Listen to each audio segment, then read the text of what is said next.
저는 자유시민연합 대표를 맡고 있는 최태일이라고 합니다. 이 자유시민연합은 지도부를 어떻게 구성하려는 하면은 명망 있는 분들을 초대하는 방식이 아니고 저희 회원을 많이 가입시킨 분들을 지도부로 이렇게 선정했습니다.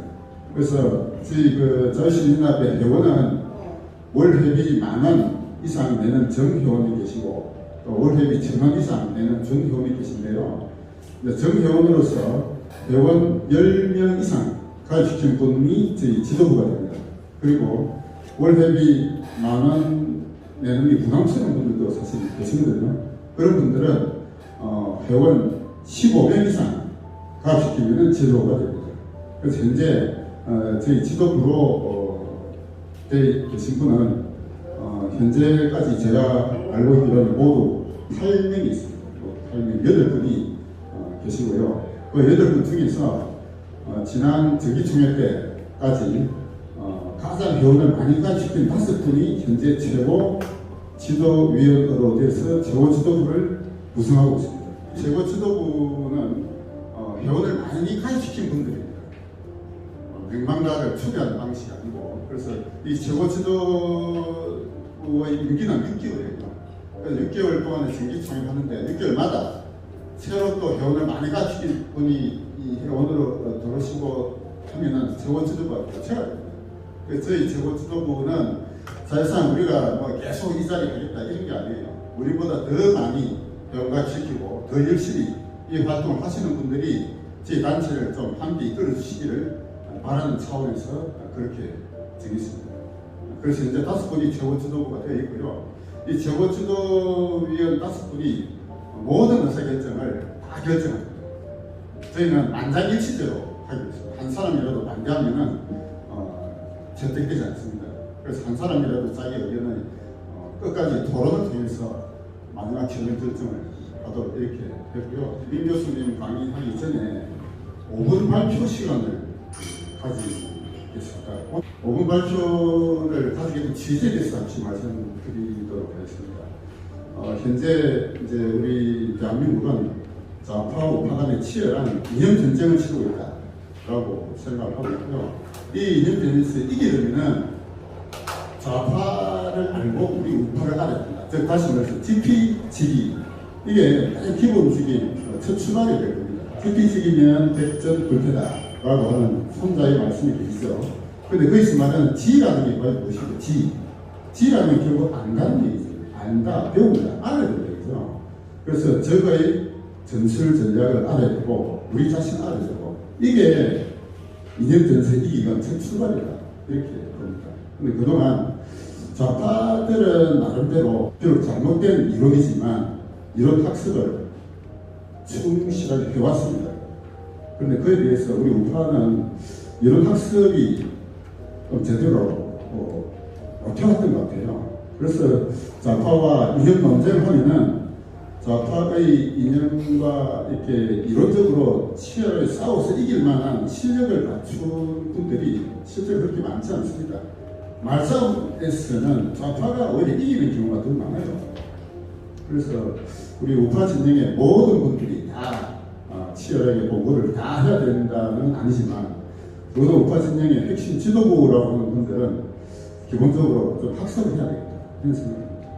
그래서 학습을 하는 데는 독서가 필수 요건이 될 겁니다. 책을 통해서 자신의 부족한 점이 무엇인지 깨달아가고 계속 공부를 해야 됩니다. 특히 그다음에 우파 진영에 저도 우파 운동을 지금까지 15년째 하고 있습니다만, 우파 진영에 하시는 분들 대부분 나이 드신 분들이에요. 60대 이상인 분들이 대부분입니다. 오히려 70대가 주축을 이루고 있다시피 하고 있어요. 그런데 이분들이 공부하지 않냐고 그냥 자신의 경험에만 집착해 있으면 젊은이들과 대화가 안 됩니다. 젊은이들과 대화하고 서로 간에 어떤 소통하고 미래를 위해서 함께 의논하려면 공부를 해야 됩니다. 학습을 해야 됩니다. 그건 결국 책을 봐야 된다라고 생각합니다. 그래서 이런 5분 발표 시간에 각자가 읽어보신 최근의 책이라든지 또 과거의 고전이라든지 이런 자기가 읽은 책의 소개를 함으로써 자신의 부족한 점을 발견하고 또 함께 공부하는 그런 분위기를 만들어가자 하는 것이 5분 발표 시간을 좀 취지라고 할 수 있습니다. 오늘은 우리 젊은 피, 우리 정승민 군이 오늘 책 발표를 할 겁니다. 한 5분 정도 발표할 건데요. 우리 정승민 군은 우리 바른청년연합의 언론 팀장을 맡고 있고, 지난번 우리 여기 이 자리 있어? 저는 왜 촛불을 그려야 된다 이런 제목으로 강의를 한 바 있습니다. 우리 정승민 군의 발표를 5분 발표 듣겠는데요. 오늘 발표할 책은 박기승 교수가 쓴 자유주의 노동론이라는 책 소개를 한 5분 정도 하겠습니다. 네, 반갑습니다. 저는 5분 발표를 맡게 된 정승민이라고 합니다. 제가 오늘 소개드릴 책은 박기성 교수님의 자유주의 노동론이라는 책인데요. 사실 이제 노동이라고 하면은 사실상 거의 좌파 진영의 어젠다들이 거의 주류 담론이었다고 저는 생각을 하거든요.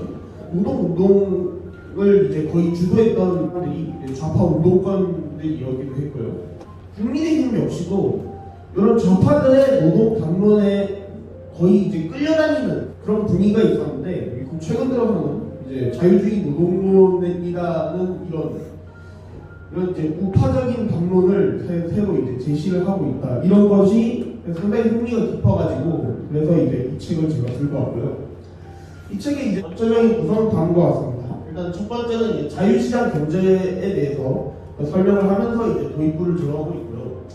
그 다음에 이제 노동개혁의 필요성을 이야기를 하고 있는데, 이 노동개혁이 좌파 담론이 이야기하는 그런 노동개혁이 아니라 이 자유시장 경제에 따라서 이제 노동개혁을 어떻게 해야 되느냐, 이런 것들을 이제 이런 방법론을 제시하고 있고요. 그 다음에 이제 자유시장과 복지정책의 관계에 대해서 이제 이야기를 하고 있습니다. 그리고 박정희 대통령, 그리고 도널드 트럼프 대통령, 레이건 대통령, 이런 역사 속에 이제 리더들 있잖아요. 리더들의 경제정책들에 대해서도 이제 언급을 하고 있고요. 그 다음에 마지막으로 자유시장의 경제학에 대해서 이제 언급하면서 이제 마무리를 짓고 있습니다. 사실 이제 이 책을 보면서 가장 감명이 깊었던 부분은 어느 부분이었냐면은 기초생활보장 제도에 대해서 언급하는 그런 부분이 가장 제가 감명이 깊었는데요. 기초생활보장제도에 대해서 이야기를 할 때는 기초생활보장제도의 가장 큰 문제점을 하나 일단 제기를 하면서 도입을 하고 있는데, 가장 큰 문제점은 뭐냐면은 이 기초생활수급을 받는 사람들이 노동 의욕을 상실한다는 점입니다. 사실 이 점은 제가 예전에 이제 기초생활보장제도를 이용을 하려고 구청에 갔을 때도 어느 정도 느낀 바가 있는데, 왜냐면은 사실상 이제 노동을 하지 않고 그냥 기초생활보장제도의 복지 혜택을 계속 받는 게 일하러 나가는 것보다 훨씬 이득이 되기 때문입니다. 이 기초생활보장이라는 이 복지 혜택을 받고 있는데 일자리가 생기거나 일정 부분 소득이 생긴다면은 그러면 그만큼 이게 돈이 깎이거든요. 노동 의욕 상실에 대한 그런 문제를 해결하기 위해서 이 책에 어떤 대안을 제시를 하고 있느냐, 바로 여기 제목에서도 언급하고 있는 안심소득제라는 그런 제도를 이제 이야기를 하고 있습니다. 이 안심소득제는 이제 연소득 6천만 미만 가구한테 이제 이달 소득의 50%를 지급을 하는 그런 제도거든요. 그 위에 이제 소득 가구에는 현행 제도를 유지를 하고, 그렇게 되니까 이제 최소 모든 가구에는 연 750만 원이 보장되는 그런 제도인 겁니다.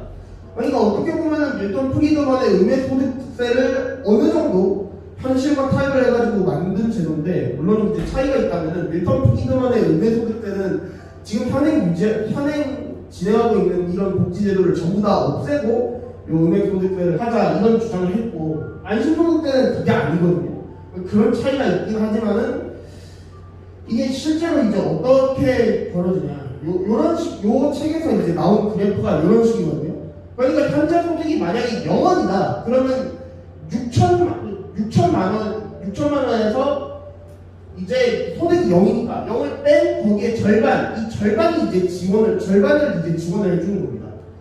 그리고 이제 만약에 내가 3천만 원을 벌고 있다, 현재 소득이 연 3천만 원을 벌고 있다, 그러면은 6천에서 3천만 3,000원을 빼면 3,000이잖아요. 거기에 절반을 이제 지원을 해주는 겁니다. 그러면 내가 쓸 수 있는 소득이 4,500만 원이잖아요. 그런 식으로 이제 되게 되는 겁니다. 이렇게 하게 되면은 근로 유인이 상승을 하게 됩니다. 내가 오히려 일을 하면서 이거 돈을 받는 게 아예 일을 안 하고 지원금을 딸랑 받는 것보다는 훨씬 더 이득이 되죠. 기초생활수급자들처럼 이제 복지 지원금만 타먹는 그런 도덕적 해이가 벌어지는 게 아니라 내가 이 돈을 받아서 열심히 일을 해야 되겠다. 내가 나중에 미래에 발전된 삶을 살아야 되겠다. 이렇게 되는 근로 유인이 이루어진다는 것이죠. 그리고 이렇게 했을 때도 국가 지원액이 전체적으로 치면은 감소합니다. 실제로 통계를 보면은. 그 다음에 이렇게 점점 이제 근로를 기피하는 사람들이 늘어나는 게 아니라 사람들이 근로 유인이 상승을 하니까 국내 총생산도 증가를 하고 소득 격차 감소에도 상당히 도움이 될 거라는 그런 이야기였고요. 그 다음에 결론적으로 이제 이렇게 하다 보니까 행정 비용도 절감이 되는 그런 효과가 있습니다. 그런 이제 대안을 보고 상당히 이제 되게 공감이 되고 이제 이해가 되더라고요. 그래서 이 이외에도 노동 개혁 문제라든지 아니면 여기서 얘기하는 복지 문제라든지 자유주의 경제라든지 이런 거에 대한 총 정리가 이 책에서 들어있으니까 만약에 아직 읽지 않으신 분들은 한 번 정도 읽어보시는 것을 추천드립니다. 자유주의 노동론이라는 제목을 가진 책이 우리 박기생 교수가 쓴 책 말고 또 한 권이 더 있습니다. 이게 자유주의 노동론이라는 책이 있어요. 이 책을 지은 분은 남성일, 신중섭 두 분이 이제 읽었다 이렇게 되어 있습니다. 노동이라고 하면은 통상 보통 좌파에서 주로 많이 다루고 있는 분야죠. 노동 해방, 인간 해방, 소위 해방이라는 주제를 가지고 자본주의 체제가 노동자를 억압하는 체제이기 때문에 그걸 뒤집어 엎자 이런 차원에서 저희 사회주의 공산주의 쪽에서 노동을 많이 이야기하고 있습니다. 그런데 자본주의적 관점에서도 노동 해방을 할 수 있다라는 어떻게 보면 좀 새로운 관점이라 그럴까요? 그거를 우리 박기생 교수가 쓴 이 자유주의 노동론에 들어가 있습니다. 이게 부제가 뭐라 되어 있느냐? 노동 해방을 위하여라는 부제가 있어요. 그러니까 노동 해방이라는 게 꼭 좌파적 시각만은 아니라는 얘기입니다. 그런 관점에서 우리가 이 박기생 교수 자유주의 노동론 또 남성의 신중섭 두 분이 엮은 자유주의 노동론도 꼭 읽어보아야 할 책이다 이렇게 생각하고, 민 교수님 이제 강의하시기 전에 제가 이제 민 교수님 좀 소개를 좀 먼저 하도록 하겠습니다. 민 교수님이 쓰신 책들이 많아요. 제가 이제 가지고 온 책들이 발간은 순서대로 제가 이 책들 거의 다 읽어봤습니다.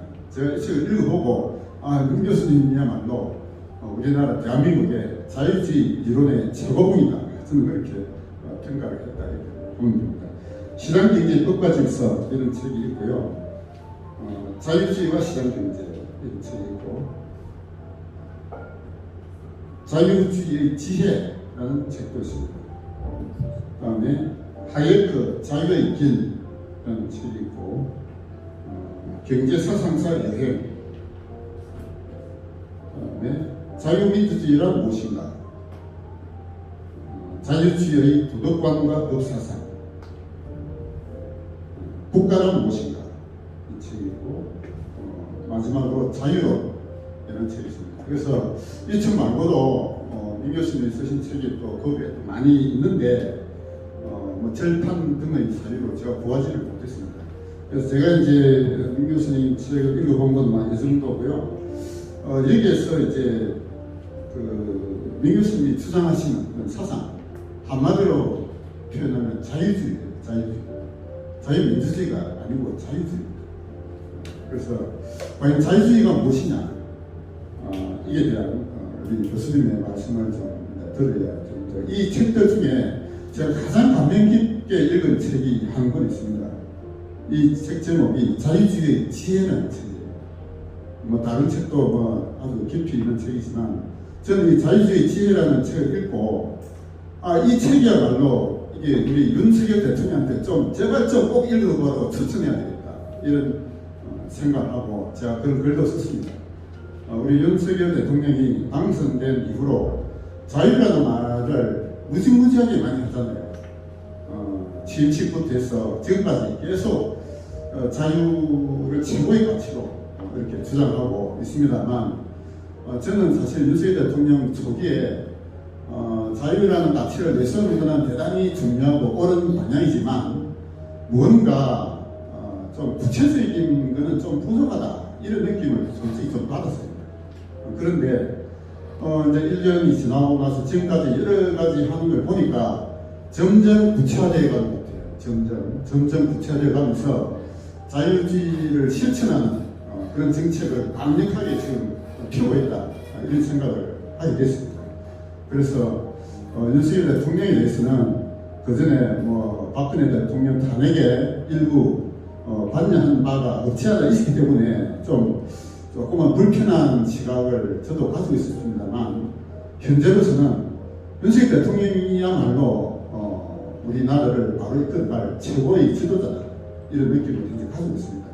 그래서 윤석열 대통령을 좀 보좌를 해야 될 정치 집단인 국민의힘 저걸 좀 제대로 바꿔야 되겠다 이런 생각이에요. 그래서 내년 공천에서 정말로 좀 제대로 된 국회의원을 보내자. 최근에 고승호 박사가 뭐라고 했냐면은 좀 제대로 싸울 줄 아는 국회의원 5명만 좀 국회에 보내자. 5명이라도 좀 보내자 이런 얘기를 한 걸 제가 들었습니다. 그 5명을 우리 부울경에서 좀 찾자는 거죠. 우리 부울경 지역에서 총 그 선거구가 40개 선거구인데 이 40개 모두에 제대로 자유주의 가치를 공부하고 좌파와 싸울 수 있는 그런 전사들을 다 아마 동원하기는 어려울 거예요. 이 40개 중에서 적어도 5명 내지 10명 정도는 우리 자유시민연합이 좀 제대로 이렇게 좀 이제 찾아서 국회에 좀 보내자.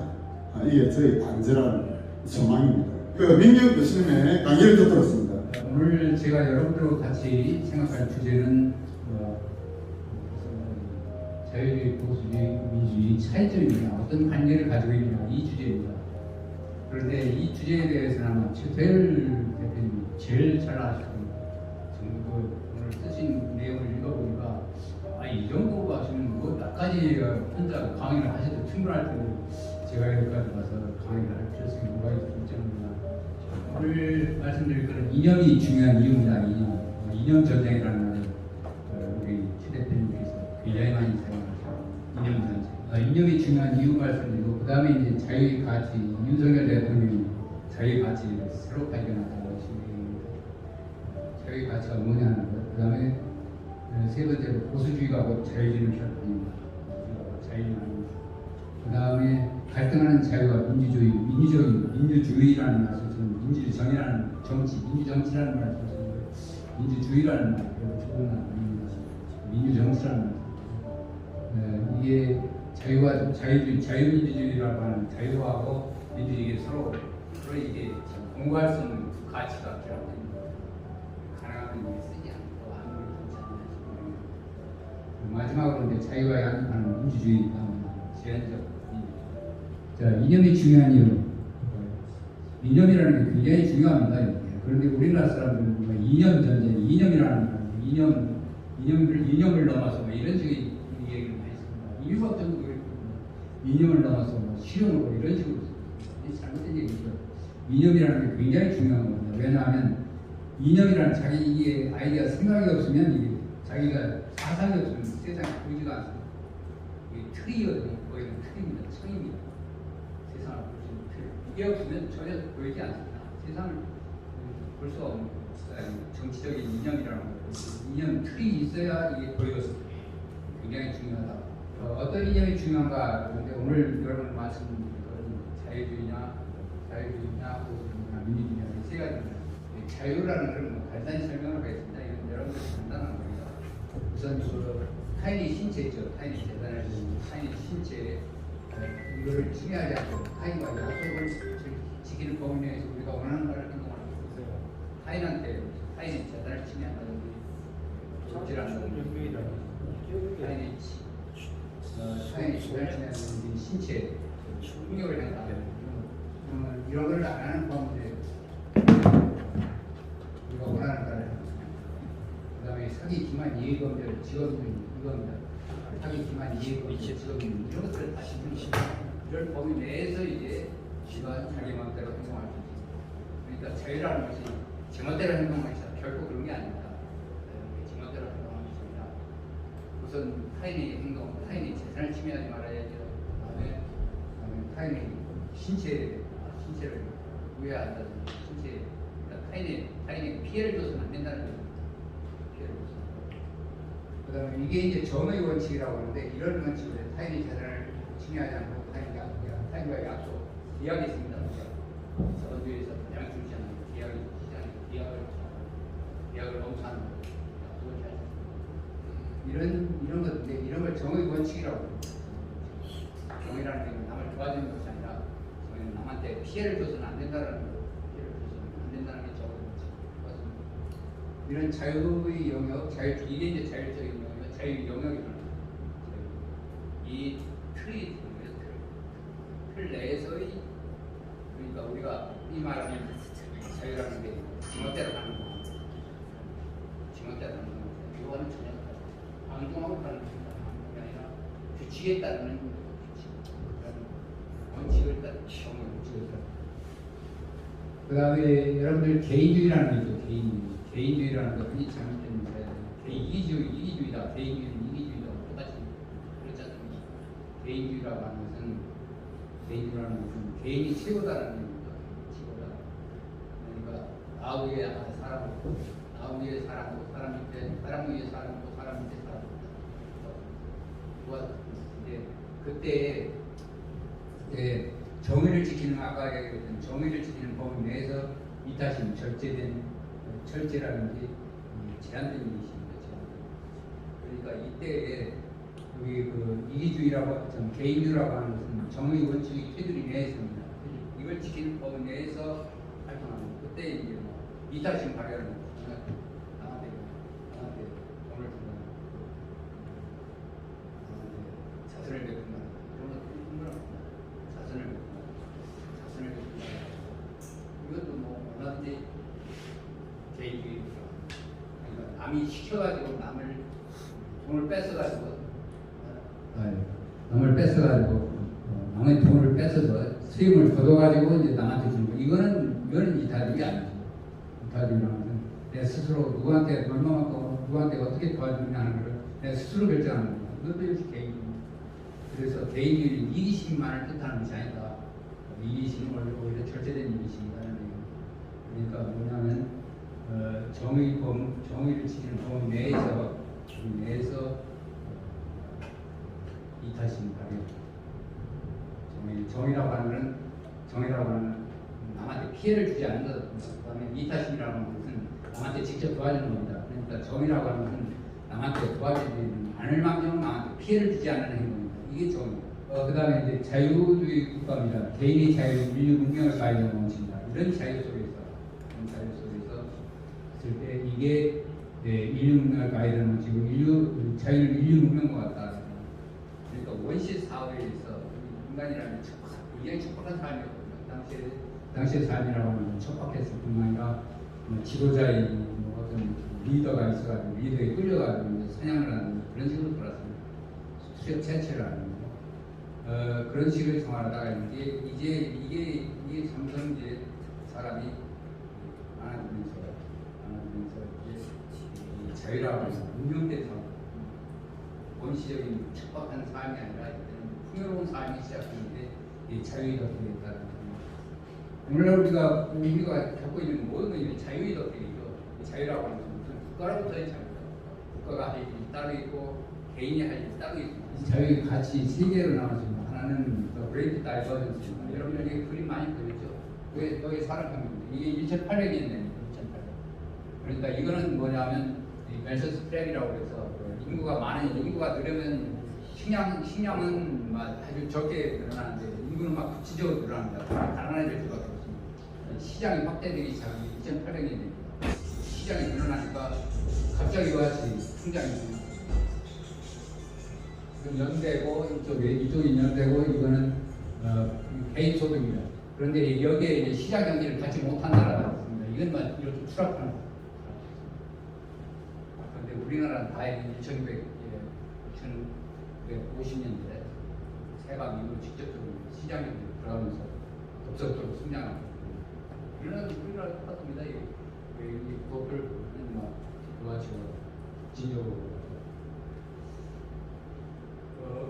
그다음에 두 번째입니다. 이런 거 여러분들 그림 많이 찾아봤을 겁니다. 그렇죠? 찾아봤을 겁니다. 이게 인공위성 한반도 야간 촬영입니다. 이게 그 남쪽에는 이거 막 빨리 그리는데 이 북쪽 보니까 시커멓게 이것만 봐도 이게 자유라고 하는 거예요. 시장형 자유사회라고 하는 거예요. 얼마나 중요한지 궁금해요. 저희가 세 번째 공산 침략에 나서 대한민국을 지키기 힘들습니다.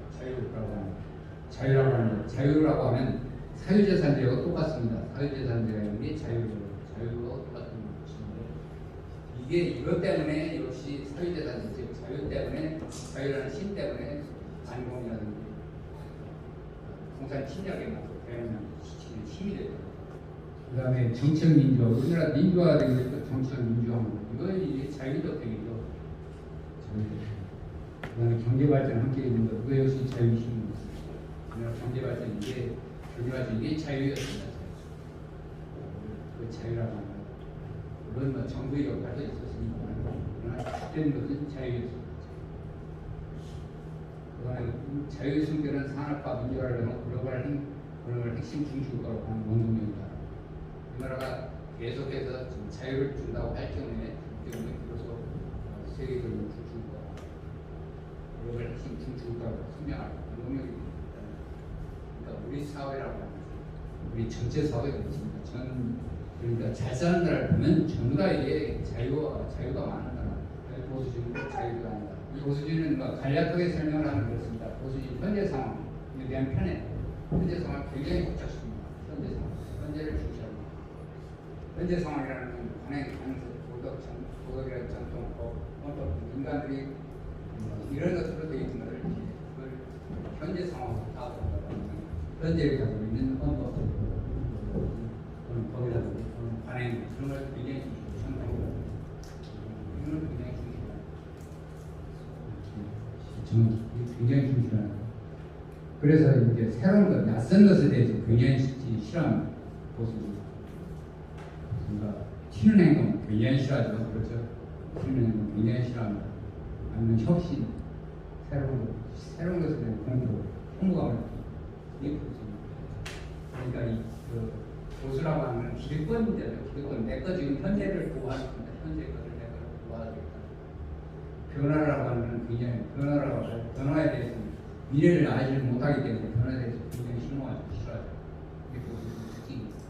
물론 여러분들이 정답 그런 건 아니라고 하니까 보수의 특징은 바로 이런 특징을 가집니다. 전관이 명관이다. 전관이 명관이다. 이거 정답 보수의 특징입니다. 그 다음에 이제 두 번째가 이제 누가 지배하는가? 꼰대 정치입니다. 꼰대 정치. 우리 젊은 친구들 굉장히 싫어하는 거예요. 꼰대라는 건 그냥 엘리트주의가 똑같아요. 인간은 타고날 때부터 열등한 사람이고 우등한 사람이 있다는 걸 전제해서 출발했습니다. 이게 보수주의입니다. 귀족주의라는 게 바로 그거거든요. 귀족주의는 보수주의입니다. 그러니까 귀족주의, 엘리트주의를 그 지적적으로 우월한 사람이 정치적인 바람을 가야 된다.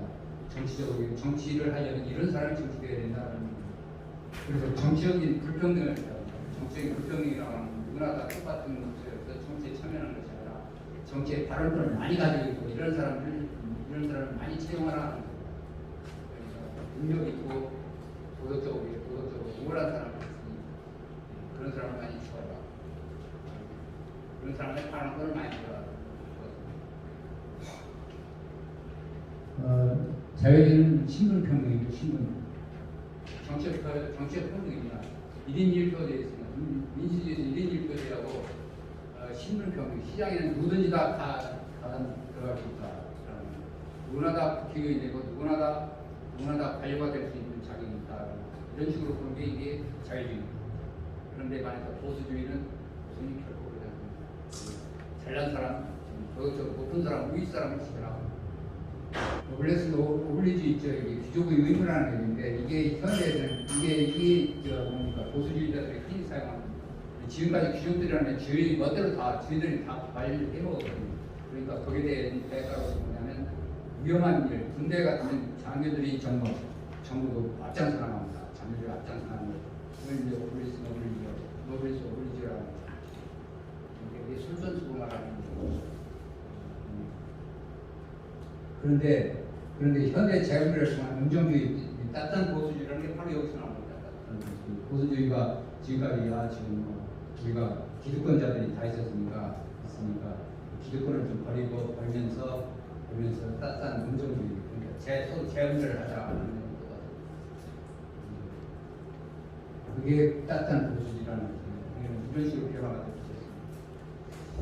그 다음에 아까 그 현재 상황이 있습니다. 현재 상황에 대해서 이건 다 헌법 우리나라 법이라는 이건 현재 법이라는 거예요. 현재 정권이라는 걸 다 중시하는 거예요. 그러니까 뭐냐면 이걸 개혁할 방향이 없습니다. 어떤 식으로 개혁할 것인가 개혁 방향이 없습니다. 좋다는 얘기만 하지 현재가 좋다는 얘기지 개혁 방향이 없다. 그러나 자유주의자는 비록 현재의 헌법이라고 하더라도 법이라고 하더라도 그게 자유를 침해하는 것이면 언제든지 고쳐야 된다는 식으로 주장합니다. 보수주의는 판단 기준이 없지. 그러니까 지금까지 반동주의였습니다. 반동주의에다가 경제 성장만 있으면 다 된 것으로 알고 있다. 이게 보수주의 특징입니다. 반동주의 중요했죠. 그 다음에 이제 성장은 어떤 식으로든 성장해도 좋다는 얘기입니다. 어떤 방법으로. 그러면 대기업은 특혜를 주는지 그런 대기업의 무슨 대기업 위주로 성장을 하든지 해왔습니다. 대기업 위주였죠, 사실. 그런데 그런 식으로 성장을 하죠. 어떤 식으로 하든지 간에 좋습니다. 이건 경제 성장을 이렇게 해서 못 사는 사람들 잘 살게 만들자 하는 식이었습니다. 그런 식으로 나왔어요. 그런데 여기 보면 우리가 과거의 정책을 보면 이게 자유주의자로서는 이게 도저히 용납할 수 없는 그런 정책들이 많이 있었습니다. 그런 정책들도 경제 성장을 하면 그런 정책을 가지고 성장을 하면 이건 입을 닥치는 수 있다. 그런데 우리나라가 좌파가 석권한 게 좌파가 지금 우리나라 자생적 좌파입니다. 자생적 좌파가 형성된 근본적인 이유가 바로 이것 때문에 그렇습니다. 방문의 경제 성장을 해보니까 말이지 이거 보니까 이게 무슨 양극화의 현상이 나타났다. 잘 사는 사람은 계속 잘 살고 못 사는 사람은 못 사는 사람은 그따를 해버렸습니다. 그러니까 좌파가 성장했고 여기에 힘이 되어 있어요. 그래서 우리 보수주의자들이 결함이 뭐였느냐면 경제 성장을 해도 이게 성장을 한다고 해도 이게 자유주의 정책을 써서 성장을 했으면 참 좋았는데 그렇지 않아요. 전부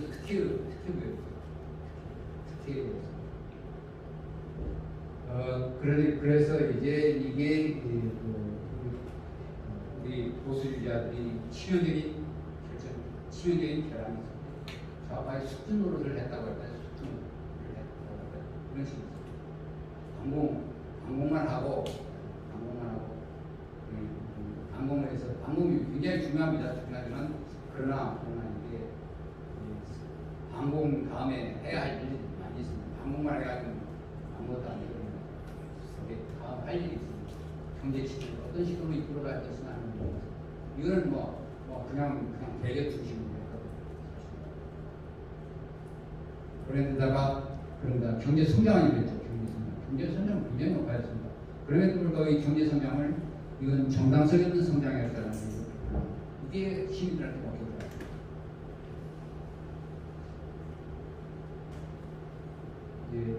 그 다음에 그래서 이제 개혁적 보수주의라는데 개혁적 보수주의라는 게 그때 비로소 경제 재분배를 하려고 이미 늦은 거예요.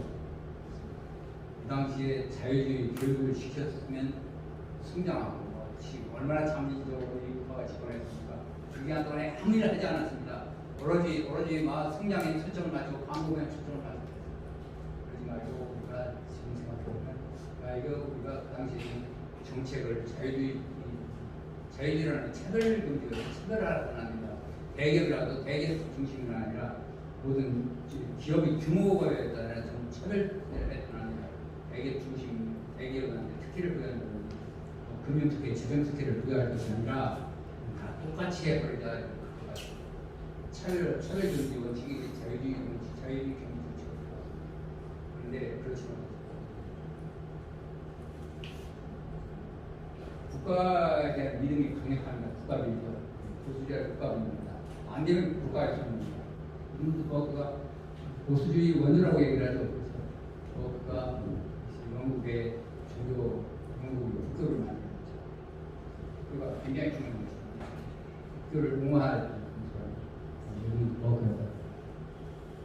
정부 활동의 지향이 무제한적입니다. 정부 활동이 지향을 가지 않습니다.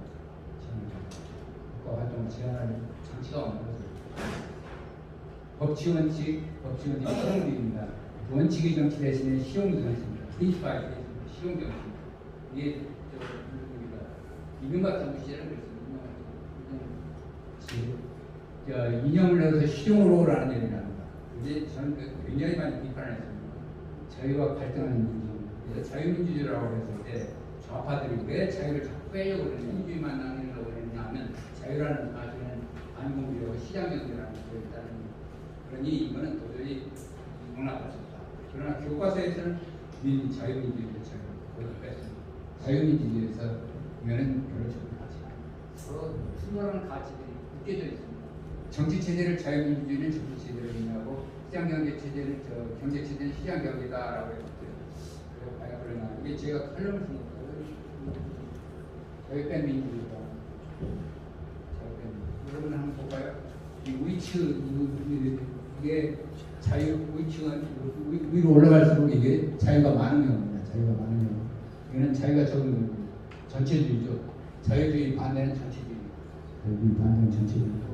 그 다음에 여기 이쪽은 민주주의가 민주주의. 그리고 이쪽은 권위주의.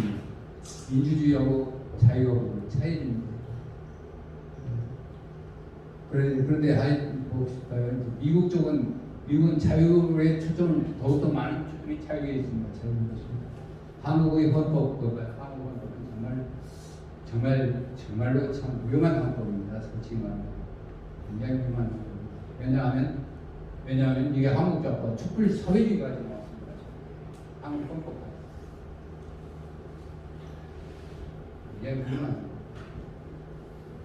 그래서 어쨌든 한국 헌법은 이쪽 중입니다. 우리가 공부하는 거 이쪽으로 하면 자유는 적지만 민주주의가 많을수록 이렇습니다. 자유는 적지만 민주주의가 많을수록 왼쪽으로 가는 것이고 이제 민주를 빼면 민주주의만 되어 있습니다. 자유를 완전히 없애버렸으면 민주적 전체주의입니다. 그런데 히틀러 나치즘이 왜 나왔냐면 원래 자유민주주의에서 나온 거죠. 와이마르 공화국 헌법이 사실 자유민주주의 헌법이라는 거예요. 그런데 그것이 히틀러의 나치즘입니다. 베네수엘라의 경제 체제 이것도 완전히 그렇죠. 베네수엘라가 이게 과거에 선거를 통한 전부 선거를 통한 거죠. 민주주의였습니다. 그 다음에 한국작과 촛불 사회주의 대통령 선거였습니다. 선거를 하고 나니까 이런 데 다 좌파입니다. 이탈리아의 경제 체제도 마찬가지입니다. 이 전체주의적 민주적 전체주의라고. 그 다음에 이건 권위주의 문제는 권위주의. 이건 민주주의 반대만은 권위주의고, 권위주의라고 하는 거는 명령에 따라서 여기 보면 등소평이 이렇습니다. 자유가 있었죠. 싱가포르, 홍콩이 민주주의가 없다고 하더라도 자유만 있으면 얼마든지 성장할 수 있고 얼마든지 자유가 있는데 그러나 이게 역사적으로 보면 민주주의가 있는 곳에 역시 자유도 많이 보장이 된다라는 논리가 있습니다. 그 다음에 이게 이제 북한입니다. 이건 뭐 여기는 완전히죠. 북한 이탈리아의 파시즘, 북한은 인민민주주의, 북한 인민민주주의. 그 다음에 소련 사회주의입니다.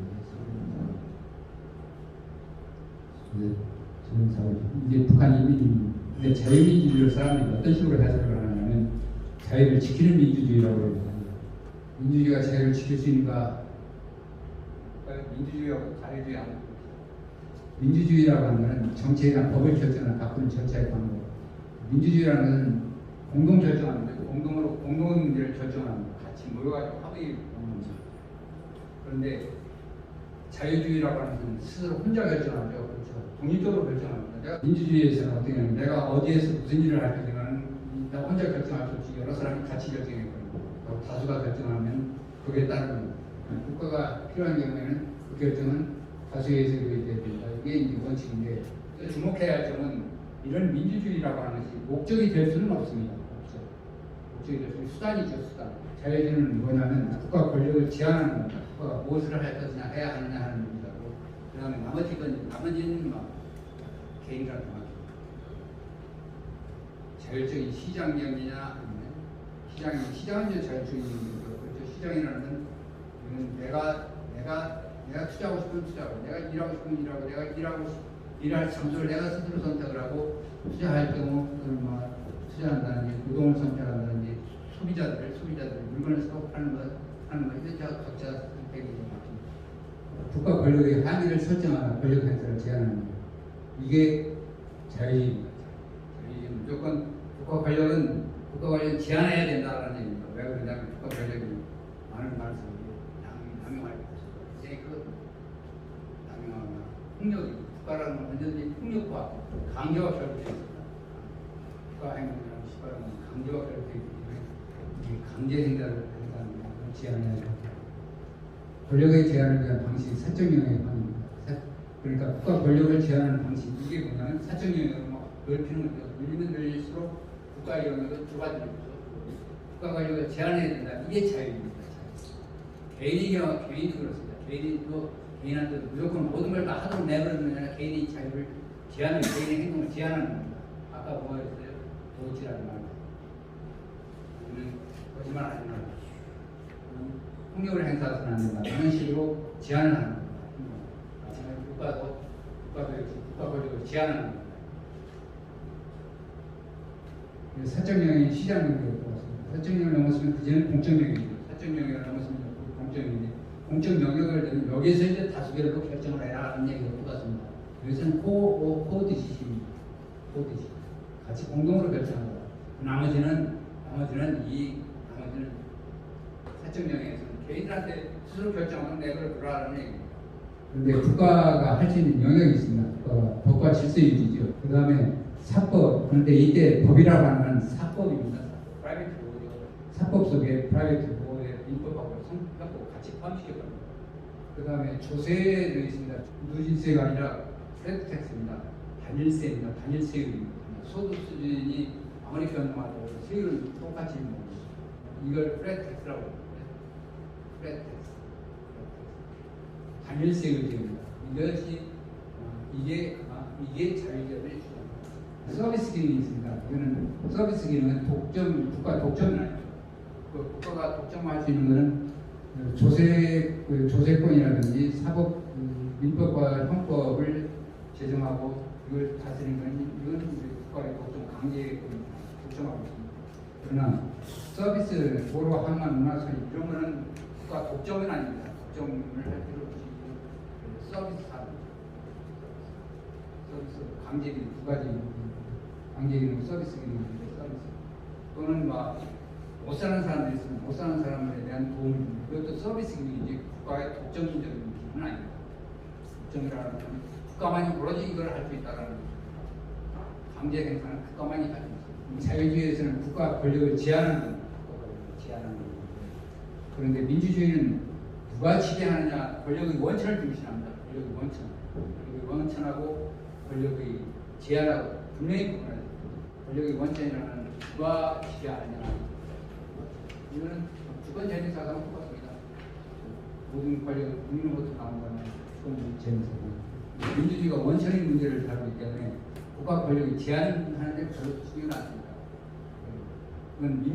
이건 다수가 정한 것은 모두가 다 법이 되는 셈입니다. 요새 조금 더 나가면 뭐가 있냐면 권력 구조 문제가 나옵니다. 그래서 누가 그런 국가 권력을 과제를 담당합니까? 여기서 뭐가 있냐면 이게 권력 구조 문제입니다. 근데 이거는 대통령이냐 내가 책임이냐 공동형 대통령이냐 이런 식으로 해요. 여러분들 헌법 개정할 때는 꼭 국가 권력의 제한의 문제는 전혀 다르지 않습니다. 그리고 누가 국가 권력을 행사할 것이냐 그건 권력 구조입니다. 그런데 헌법의 역할은 그렇습니다. 헌법의 역할은 두 가지 역할입니다. 하나는 국가 권력을 제한하는 역할입니다. 또 하나는 국가 권력 구조 문제입니다.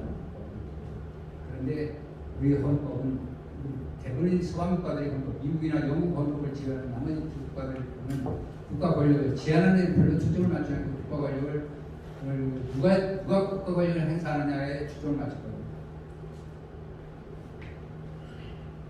권력 구조에 초점을 맞추고 국가 권력 원천에 초점을 맞춥니다. 이게 민주주의가 그렇습니다. 민주주의 이상적인 것은 이제 국민 다수가 국민 다수에 의해서 지배해야 돼요. 국민 다수가 뽑은 대통령이 국민 다수가 뽑은 내 국회의원들이 내각을 구성합니다. 저는 대통령이 됩니다. 이런 식으로 나옵니다. 민주주의라고 하는 것은 권력의 범위에 대해서는 말하지 않습니다. 국가 권력을 어디까지 행사할 것이냐, 어떻게 행사할 것이냐, 국가 권력을 어떻게 제한할 것이냐의 문제는 다루지 않습니다. 어떤 법은 어떤 조건을 갖춰야 되느냐 하는 문제가 이게 바로 자유주의核心적인 힘적인 문제입니다. 그 자유주의 법은 무엇인가를 다룹니다. 무엇이 법이어야 되는가 이런 것입니다. 법에 대한 인식 문제죠. 인식 문제를 굉장히 중시하는 거죠. 다음과 같은 성격을 가지고 있습니다. 그래서 간략하게 설명할게요. 법 앞의 평등입니다. 신분적 평등입니다. 신분사회를 무너뜨리는 데 중요한 역할을 합니다. 법 앞의 평등에 들어갈 때 법이라는 것은 법의 적용에서뿐만 아니라 법의 내용에서까지도 평등해야 된다. 차별돼서는 안 된다는 거죠. 그런데 특별법이라는 게 이건 정말 위험한 거죠. 무슨 광주 5.18 민주화 특별법이라는 게 별로 좋은 법이 아닙니다. 그 다음에 특히 이제 추상성이라는 게 추상성. 법도항동은 특정한 장소, 시간, 행동 목적, 그러니까 그 법을 통해서 무엇을 달성할 것이냐는 목적이 없습니다. 할 목적성입니다. 예를 들면 자본 대부분 분배 문제라고 누구를 위해서 만드는 법들이 있습니다. 노동법 같은 경우 특히 노동법 특별한 법이죠. 노동조합을 분배해야 됩니다. 이것도 여기 법이 많아요. 고용보호라든지 최저임금 문제, 임대료 상한제, 가격 규제 이건 법다운 법이 아닙니다. 법일 수가 없어요. 법이 아닙니다. 법다운 특정한 행동을 금지하는 행동이 있습니다. 뭐만 금지하느냐? 불이익 행동, 인저스티스, 불이익 행동을 금지하는 법입니다. 이것만을 그럼 불이라는 게 뭐냐면 방문자에서 훔친다든지 기약을 지키지 않는다든지 또는 신체를 상해한다든지 환경법 같은 건 환경 같은 건 굉장히 중요한 거죠. 아무리 제사람 환경을 오염시키는 이런 것들은 엄격하게 제한하고 추상성, 법다운 법은 특정한 장소, 시간, 행동, 목적 등과 독립적입니다. 행동 목적은 뭐냐면 그 법을 통해서 달성하고 구체적인 목적을 가지고 그 법을 통해서 달성하고 구체적인 목적, 예를 들면 고용보호, 그걸 통해서 달성하고 다음에 평등을 실현하는 평등 분배를 위한 목적이다. 이런 식입니다. 무엇을 위해서 만든 법들 전부 다 이 추상성과는 관련이 없습니다. 무엇을 위해서 법을 만든다. 예를 들면 최저임금제라는 노동의 공급자를 보호하게 되는 겁니다. 아니면 임대료 상한제죠. 임대료 상한제는 뭡니까? 이거는 주택 임대를 수요하는 주택 수요자에 대한 수요자의 권익을 보호하게 되는 겁니다. 이런 법들은 법이 아니라 특수한 무엇을 위해서 그러지 말고 네가티브 해야 됩니다. 나머지는 다 해도 좋은데 이런 건 하지 말아라 하는 얘기입니다. 네가티브하다는 소극적이라는 의미, 이게 자유주의에서는 굉장히 중요한 개념입니다. 어떤 행동을 금지시켜야 되냐, 어떤 행동을 해서는 안 되느냐 하는 얘기죠.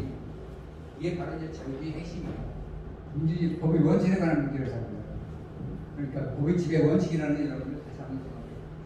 법의 지배 원칙이라는 것은 정부 위에서 정한, 저 헌법재판소에서 나온 거 들었습니다. 위에서 정한 법은 전부 다 법대로라는 걸 무릎을 놓으라고 얘기했어요. 그건 잘못된 자유주의에서 말하는 무릎을 놓으라고 하는 것은 아까 얘기했던 부상성을 갖춘 차별적인 특정한 조건을 붙입니다. 이런 법만을 법이라고 부르고 이런 법을 집행할 때 국가의 가운데는 정당한 가치다라는 얘기입니다. 적법성, 단순한 적법성의 요구와 혼돈하기 때문에 중요한 것이다. 이게 하이의 그 얘기입니다. 그런데 민주주의는 법의 원천에 관한 문제다. 민주주의는 권력의 원천을 얘기하는 법이라고 그렇습니다. 법이 누가 만들었느냐는 누가 법을 만드느냐. 다수의지를 받는 법이나 정책, 그 내용은 반드시 법 입법부가 정하는 모습을 법의 정책입니다. 입법부가 정하는 모두가 다 법의 정책이다. 민주주의라는 무릎을 얻어버립니다. 다수에 의해서 결정하라. 다수에 의한 지배입니다.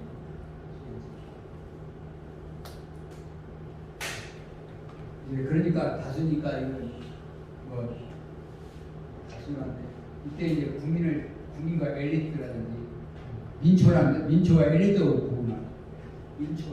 국민과 민초입니다. 민초라는 말을 쓰는 게 별로 안 좋습니다. 자유주의는 민초라는 쓰는 말을 민초는 보수주의 얘기입니다. 보수 꼴통들이 얘기입니다. 우리가 그들 친구와 적으로 구분하는 것이 민주주의입니다. 민주주의의 본질입니다. 친구를 적으로 만들어버립니다. 그 다음에 편가르기 정책 있죠. 이게 전부 다 여러분들이 지난번에 문재인 정부, 김대중 정부, 문재인이 똑같은 얘기. 편가르기 정책이고 반노동 반기업 정책, 최저임금 인상, 노동시간 단축권 등 소득 특구입니다. 대기업을 통합하는 경제입니다. 그러나 전부 다 사실 법이 아닙니다. 민주주의 그렇지만 이런 법들이 민주주의에서 다수가 결정하는 이런 법으로 취급합니다. 이게 민주주의라고 하는 게 이런 법도 법이라고 편가르기 하는 정책, 포퓰리즘 정책, 포주기식 정책, 장기적인 해롭다고 단기에 편익을 주는 정책. 포퓰리즘 정책이라는 건 특히 그렇습니다. 장기에는 막 굉장히 피해가 큽니다. 그냥 당장은 그냥 깔끔합니다. 이게 이런 것들은 다 민주주의 법이죠. 이건 아까 무릎을 놓으라고 하는 것이죠. 법의주의 원칙이라고 하는 것, 소위 그 자유주의 법이라고 하는 것, 자유주의에서 말하는 법이 아닙니다. 자유주의에서 말하는 법이 될 수가 없는 편가르기입니다. 분배 정책은 단기적으로는 그렇죠. 단기적으로는 편익을 주는 정책인데 해롭다고 장기적으로 해로운 정책. 분배 정책은 가난한 사람의 소득이 단기적으로 증가하면 장기에서 피해가 갑니다. 정부에서는 될 수 있으면 유권자들은 표를 얻기 위해서는 조세를 증대시켜가지고 지출을 증대시키려고 하지 않습니다. 어떤 식으로 하냐면 지출 증대할 때 부채를 증가시킵니다. 부채를 통해서 정부 지출을 조달하는 그런 식으로 그러니까 민주주의 국가에서 항상 적자 흡연에 되어 있습니다. 민주주의 국가에서 필연적으로 나타납니다.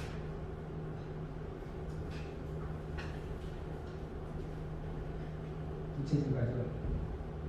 그런데 국회 볼까요? 국회 이런 것도 법이라는 겁니다. 민주주의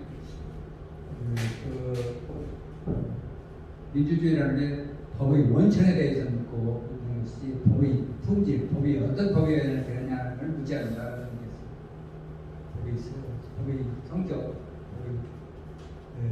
법이라는 것이 이러이러한 성격을 갖춘 것이 만을 법이라고 보자라는 그런 것이 아니라 다수가 넣으면 모두가 법이라는 의미입니다. 그러니까 어떤 식으로 하냐면 여기 보십시오. 쓰레기법만 쓰레기. 내용도 불확실하고 노일도 없고 처벌 기준은 법 현실도 갖추지 못한 쓰레기법. 이게 굉장히 많습니다. 그 다음에 이익단체들의 요구, 정부 부채 로비를 받아 관료가 이익단체의 입맛에 가는 법, 청구입법, 쓰레기입법, 정부입법, 그 다음에 표적입법이 있습니다. 특정한 기업을 염두에 두는 표적입법. 이게 3사의 대기업의 지주기업을 두는 법도 있습니다. 이게 표적입법. 그런 법도 아니죠. 그다음에 자기가 발의한 법인들도 그렇고 반대표도 찬성표를 던지는 성이 없어요. 이게 그냥 품앗이죠. 내가 이번에 네가 이거 발의하는 거 내가 찬성해. 네가 이거 발의하는 이거 찬성해 주게 하는 식으로 서로 품앗이로 해서 나오는 거예요. 그러니까 이게 뭐 성의도 없는 거예요. 지가 반대해놓고 보니까 반대하는 이런 사람들이 있었습니다. 지가 반대 투표를 했습니다. 그러니까 지가 입법 발의를 한 제일이나 선생님 양도감사하고 남의 나라 표절 쓰레기 입법, 청구 입법, 표적 입법, 소유도 없는 입법, 표절 입법. 민주주의가 안 하는 게 민주주의 실패라고. 민주주의가 하면 지출 증대, 정부 지출 증대, 부채 증가, 적자 속의 민주주의라. 적자 속의. 민주화는 말입니다. 적자 속의 민주주의 국가에서 모든 민주주의 국가에서는 적자의 의미가 있다. 민주주의는 정부주의의 확대를 통해서 사적 영향을 취급하고 자유를 제한하지. 모든 사람들이 이익이 되는 보편적 입법 대신에 차별적 입법. 이게 민주주의. 그러면 전부 다 이게 자유를 제한하는 거죠. 자유하고 민주주의는 서로 상반된 겁니다. 자유주의자들이 민주주의를 반대하는 것이 아니라 민주주의는 수단이기 때문에 목표를 위해서 즉 우리의 자유라는 가치를 살리기 위해서는 민주주의를 이용을 하자. 민주주의는 수단이기 때문에 수단이라는 목표에 적합하게 수정을 하면 되는 겁니다. 근데 주권 제한 사상은 그런 방법이 없었습니다. 이건 무조건 주권 제한 사상의 가장 치명적인 결함은 뭐냐면 다수가 정하는 정의고 법이고 진리다라는 식으로까지 확장시켜 버렸습니다. 그게 프랑스 혁명이었어요. 그게 직접적으로 이것이 한국 같으면 문재인 정부였습니다. 촛불혁명이라는 게 바로 자유민주주의에서 민주정의 의미가 있으면 그건 자유에 적합한 민주주의다. 이런 민주주의는 사적 영역을 넓히고 다수의 결정할 공정력을 제한하는 겁니다.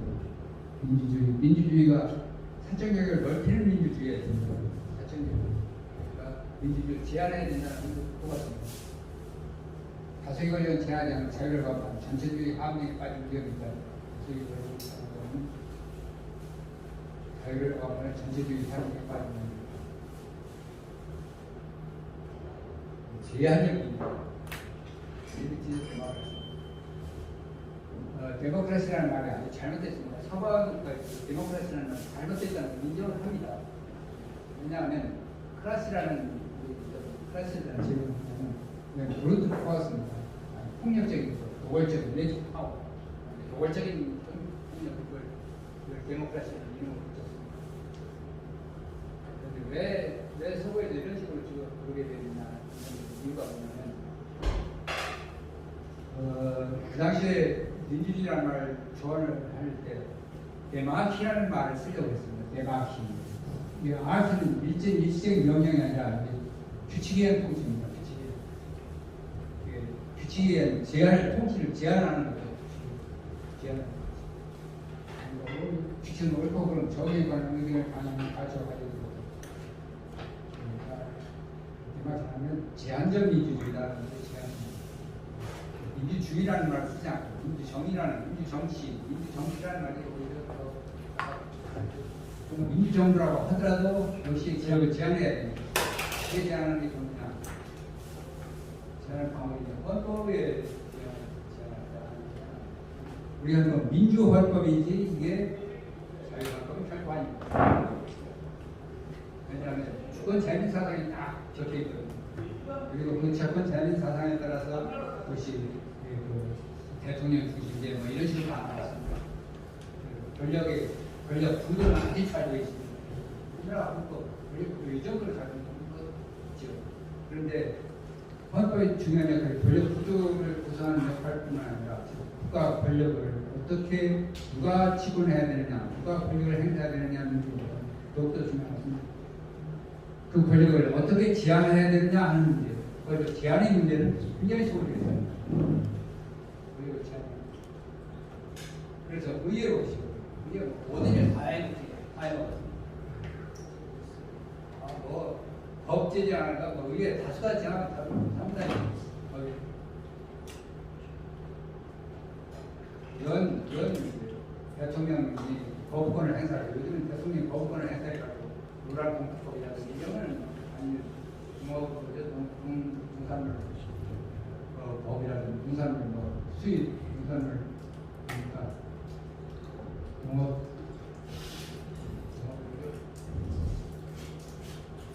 그 농산물 전부 다 국가가 사수대 딸수네 예, 그것도 이제 국가 정부가 거부권을 행사해서 농담을 했습니다만 적어도 이게 법이 아님에도 법을 누가 법을 해서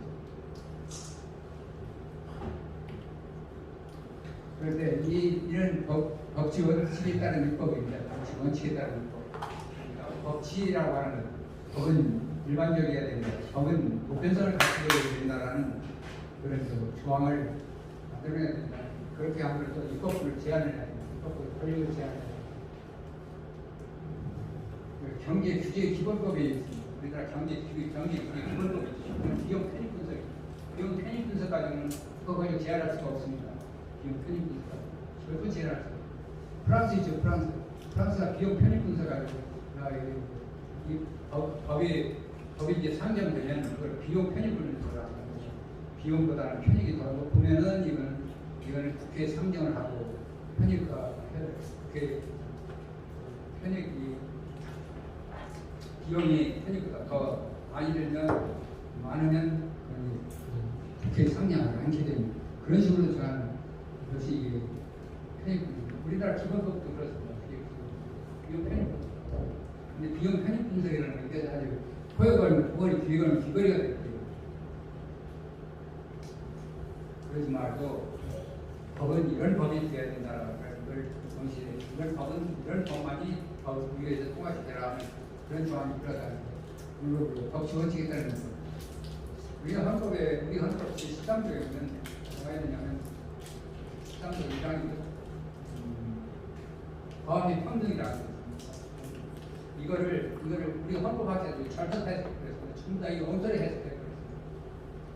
이걸 부합의 평등이라는 신분평등이라는 말을 하지 않고 이걸 뭐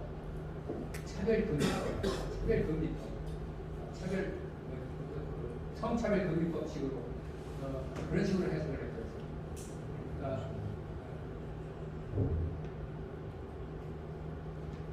힘이 약한 사람한테는 힘을 더 주는, 힘을 부과해야 되는 억강 부약 정책식으로 이 헌법 13조 1항 모든 통합의 평등이라는 그런 식으로 해석했어요.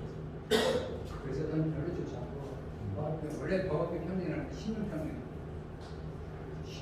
이것만 가지고는 하더라도 아마 이게 차별적인 규제고 차별적인 법은 나오지 않아요. 그 다음에 재정규칙입니다. 부채 제한입니다. 부채 제한입니다. 이게 지금 우리나라 부채가 너무 많으니까 이게 재정법을 만들자 해가지고 재정법을 만들다 부채 제한 규정을 만들어야 된다 이런 식으로 얘기합니다. 이게 아마 그게 법으로 정해가지고는 안 돼요. 독일 같은 경우는 헌법에 독일은 1년에 연간 부채 비율을 국민소득이 4.3%가 0.43%, 0.34%가 이 정도로 넘어서는 안 된다는 식으로 법으로 정했습니다. 법으로 헌법에 정했는데 헌법을 개정했습니다. 헌법 개정을 정했습니다. 헌법에 집어넣는 것이 훨씬 더 좋습니다. 왜냐하면 법으로 만드는 의회가 다수당이 권리주의를 막아드립니다. 여러분들 지금 민주당 별지를 다 하는지 다수의 횡포를 넘는 모든 게 자기가 불리하면 다수가 뭘 바꿔버리는 그런 식이 나오거든요. 헌법에 정하는 그 다음에 누진세보다는 단일세로 단일세 이게 굉장히 좋습니다. 이게 그 다음에 통화중심주의죠. 통화도 그냥 재량적으로 필요한 때마다 화폐 통화를 중립으로 늘리는 그런 방법보다는 룰을 지키는 예를 들면 중장기 K%, 예를 들면 우리나라 국민소득이 중장기 소득의 6%쯤 된다라고 생각하면 거기에 중에서 통화량을 늘리거나 늘리는 그런 식으로 해서 그래도 K% 오르라고 해요. K%. 통화 주식 주의를 내버려둬가지고 필요한 때 들리고 하면 필요치 않을 때는 오늘 줄린다 이런 식으로. 그게 바로 지금 쓰는 놈인 거죠. 이자를 올리고 내려야 하는 거죠. 그게 전부 다 세력이라는 거지. 좋은 정책입니다. 그래서 이게 자기가 양립하는 민주정은 제한적 민주정입니다. 법치에 따른 법치 원칙에 따른 입법, 적자 제한보다는 균형 예산이 제일 좋죠. 우리나라 이 적자 균형 예산을 깨뜨리 예산을 균형되어야 된다라는 마인드를 설정한 것이 마인드를 파괴한 것이 김대중 정부입니다. 그 이전에는 이승만 대통령이라든지 박정희 정부들 그 이유는 항상 이게 국가가 적자를 내는 이건 굉장히 위험하다는 생각을 가지고 있었습니다. 그 적자를 함부로 내지 않았어요. 그런데 김대중 정부 때부터 깨지기 시작해요. 우리나라의 우리나라의 경제 발전을 이룩했던 가장 근본적인 이유는 적자에 균형 예산에 대한 생각이었어요. 그러니까 국가가 마음대로 막 돈을 풀다는 그렇지 않았어요. 그 다음에 균형 예산이, 그 다음에 통화 준칙주의, 거기세 같은 프레텍, 단일세, 소득세 그렇습니다. 여기까지 말씀드릴까요? 저희 현재 자유시민연합이 뭘 목표로 있느냐, 당면 목표가 뭐냐, 한 번 더 말씀드리면은 내년 총선에서 제대로 된 인물을 국회로 보내자 이겁니다. 윤석열 정권의 성공을 위해서 제대로 싸울 줄 아는 사람들을 국회로 보내자 이것이죠. 우리가 전국적으로는 아직 이야기가 없습니다만 적어도 불경 총 40개 선거구 내에서 저 종북 좌파 세력과 싸워서 우리 우파적 가치를 제대로 실현시킬 수 있는 전투력 있는 인물을 우리가 거기 목표로 보내자. 이게 저희 현재 자유시민연합의 당면 목표입니다. 근데 그 당면 목표를 실현하기 위한 방법으로 저희가 채택한 건 뭐냐 하면은 내년 4월 총선에서 국민의힘 후보로 공천받고자 하는 예비 후보들을 초청해서 저희가 강의를 듣고자 하는 겁니다. 현재까지 저희들이 총 8번에 거쳐가지고 강의를 들었습니다. 세미나를 했어요. 그런데 내년 4월에 국민의힘 후보로 공천받고자 하는 예비 후보들을 명단은 저희가 어느 정도 가지고 있습니다. 전화번호도 확보도 어느 정도 했고요. 그런데 그 사람들에게 저희 단체를 알리고 여기 와서 강의를 좀 해달라고 부탁을 하니까 여기 오는 사람들이 별로 없어요. 그동안 온 사람들이 한 8명? 7명, 8명 정도밖에 안 왔습니다. 총 40개 선거구 중에 국민의힘 후보로 적어도 한 3명 이상은 아마 나오려고 할 거예요. 그러면은 현재 국민의힘 후보로 나오려고 하는 사람이 한 100명은 넘을 거잖아요. 적어도 우리 단체에 100여 명 이상 나와가지고 자신을 알리라고 우리가 기회를 부여했는데 불구하고 여기 나오고자 하는 사람이 아직 별로 없습니다. 왜 없느냐? 그 이유는 이 자유시민연합의 단체가 국민의힘 공천에 영향력을 미칠 만큼 힘 있는 단체가 아니다 라고 생각하고 있다. 저는 그렇게 보고 있는 거예요. 자, 그래서 일단 그 예비 후보들 초청하는 데는 당분간 중단을 하고 있습니다. 언제까지 하느냐? 우리 해비내는 회원 1000명 가입을 일단 하고 그 다음에 부르자 이렇게 하고 있어요. 그래서 지금부터 자유시민연합의 회원 증강 운동을 벌이려고 합니다. 현재 자유시민연합의 취지에 동의하고 동참하고자 하는 분들은 현재는 한 600명 내지 700명 정도 계세요. 그런데 단지 이름만 올려가지고는 우리가 힘을 발휘할 수가 없습니다. 우리 단체가 힘을 발휘하려면 회비가 걷어져야 돼요. 회비 내는 회원, 그것이 저는 1000명은 최소한도 확보되어야 된다고 생각합니다. 현재 회비 내는 회원은 지금 약 200명 정도 됩니다. 회비 내고자. 그 회비는 월 1,000원 이상이거든요. 월 10,000원 이상 내는 분은 정회원, 월 1,000원 이상 내는 분은 준회원 이렇게 했는데 월 1,000원 이상 내겠다고 약속하신 분들이 현재는 약 200여 명 정도밖에 안 됩니다. 그래서 이분들을 조기에 1,000명 이상 확보해야 되겠다. 당면 과제로 우선 삼고자 합니다. 그래서 현재 지금부터 오늘부터 우리 회원 증강 운동에 들어가고자 합니다. 회원 증강 운동에 들어가는데 어떻게 들어가냐? 자, 우리 자유시민과 정기총회용의 맨 마지막 페이지를 이렇게 열어보세요. 안에 A4 용지도 넣어놨지만 우리 양식을 이렇게 인쇄를 해놨습니다. 맨 뒤에서 첫 번째 보면은 자신이나 회비 자동납부 신청서가 있잖아요. 요거는 개인이 자기의 전화번호, 휴대폰 요금으로 우리 회비를 납부하고자 하는 양식입니다. 이 양식에 여기 회비는 월 1,000원 이상이거든요. 1,000원 내실 분 1,000원 적으시고 2,000원 내실 분 2,000원 적으시면 됩니다. 이거를 적어가지고 여기에 적으신 거를 사진을 찍어가지고 그 밑에 보면은 왼쪽 밑에 사진 전송 전화번호가 있죠. 맨 왼쪽 밑에 보면은 010-3219-8279라는 전화번호가 있습니다. 이 전화번호가 제 전화번호거든요. 그래서 여기에 기록하셔가지고 사진 찍어서 저한테 문자로 보내주시면 됩니다. 개인은 그렇게 회비 내는 회원으로 가입을 해주시고요. 혼자 이제 가입하시지 마시고 저희 단체가 뭐라고 지금 캐치프레이즈거든요.